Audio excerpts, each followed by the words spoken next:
Hey guys, EST here with another great video, and this is a bit of a follow-up, little supplemental to my food preservation guide using Mylar and oxygen absorbers. If you haven't seen it, definitely go check it out. Otherwise, if you're already familiar with the process, this might help you too. This is just how to figure out how many days worth of food you have instead of just guessing or hoping it's enough or, whatever. I mean, it's not like you know what kind of situation you'll be without food in, and you could say, I need exactly this many days worth. But I've had people kind of ballpark it before, and they've been off by like 300%. So, you might want to do this quick math, especially while you're packaging the stuff. So this is just some random pasta. Pasta tends to be very consistent between brands and styles because the weight and the density is pretty similar. So what you want to start with is the nutrition facts. So this says 200 calories and 8 servings per container. So you just multiply those out and get 1,600 calories in the entire box. And then the entire box weighs 454 grams. I know I went metric even though I'm American. I'll be honest, it's easier. For this, if you want to do it by pound, by fraction of a pound, or by ounce, whatever, I mean, it doesn't matter. So you divide that out and you get a ratio of calories per gram. And this right here is my ratio list. I do have one Mylar bag that I'm using, which is about 5 mil, I think, multi-layer, and then one oxygen absorber is about 18 grams. That's just how much they weigh. So keep that in mind. You always want to subtract that from anything that you bag up. And then these are all the different ratios. I mean, feel free to just use my numbers, but you might want to verify it might be off by, 10, 20%, who knows, depending upon what brand you buy. So, I mean, we got pinto beans, rice, unpopped popcorn, powdered sugar, granulated sugar, pasta, oats, stuffing, and I haven't put flour on here yet, which, that one, I mean, it's going to change when you cook it, I assume, so that I don't know too much about that one. That's why I'm hesitating on that. I got to research it a little bit. But, the pasta, it's 3.524 calories per gram, so there you go. So what you would do is take your handy-dandy little scale here, set it on grams, and you'd want it on something not, flexible like this cover. Put it on something solid, even like carpet. It might absorb some of the weight. I had it on a little baking tin here, so might as well replicate that. But at the end of the day, we still have some flex from the lid, so this just happens to be where I'm filming. Don't do it this way. But let's just say we got this big old bag of pinto beans, which is nice and, not really vacuum sealed. People say, oh, you must have vacuum sealed it. I don't own a vacuum sealer. This is just the oxygen absorber. So right here we got pinto beans. Okay, let's weigh it.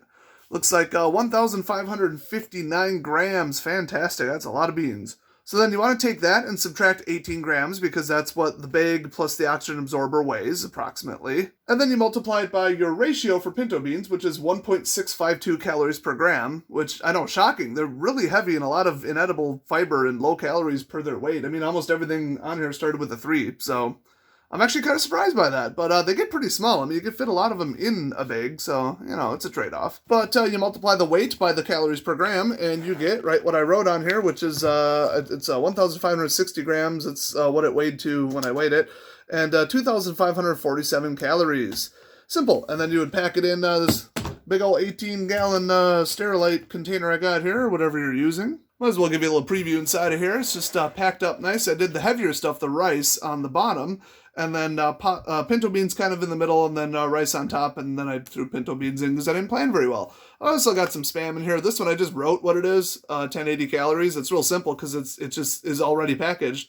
So I just took 180 calories times 6 servings, and you get 1080. So real simple. And I could total up all the weights and get how many kilograms this is, but I don't know, I'd say 35, 40 pounds, give or take. That's actually approaching the limits of what a tote this thin can hold up to, but, whatever. And if you stack them, it's pretty good on the edges. It's pretty rigid. So these are nice. These are only about $7, $8. So you might have noticed, if it was in the camera before, we've got box A. So I labeled it just so I know what's up, and I just wrote down all of the calorie counts right here. So let me just get a little lower here. All right, there we go. So this box A, so I know which one it is. It all matches. We've got 59,325 calories. I just said, okay, rice this much, and that's what it is per bag. And then I just added it all up, and I did it twice. The second time I came up with a different number, so I scribbled it down, and it turns out I just missed one.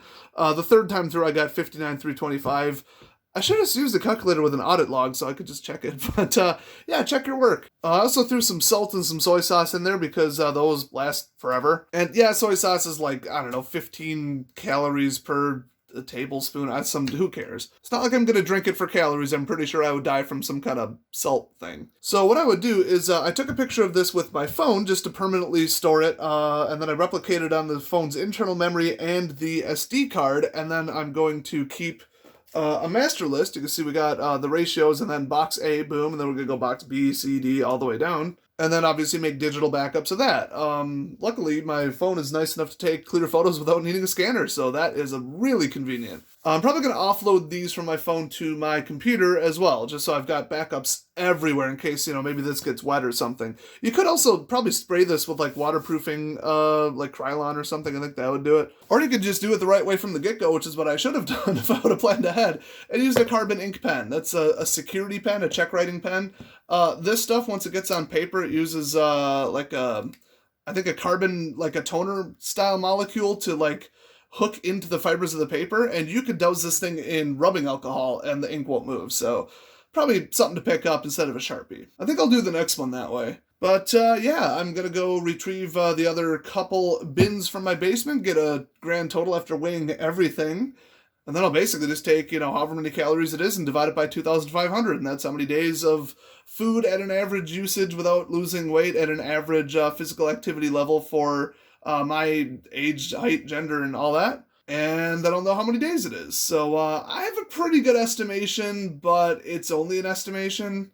It's based on just kind of visually looking at the volume of it, which, like I said, could be off by, double, half, who knows. So it'll be interesting to see what I come up with. But it's a lot easier to not, package them all up, stack them, and then realize you should have added it all up, and then undo it all, and then redo it all.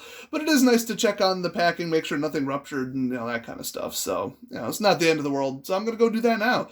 But that's just a quick guide on the math and how it works and the method I used, and some little tips along the way. So hopefully this helped you. If it did, leave a big old like on it and hit subscribe to see more great videos. And definitely, like I said, check out the extensive guide to Mylar food preservation. I put a lot of research and effort into that video, and I covered everything: what to do, what not to do, why, the science behind it, how it can go wrong, what brands to buy. I mean, it's the most extensive guide that exists as far as I'm concerned. So anyway, thanks for watching, and I'll see you guys next video.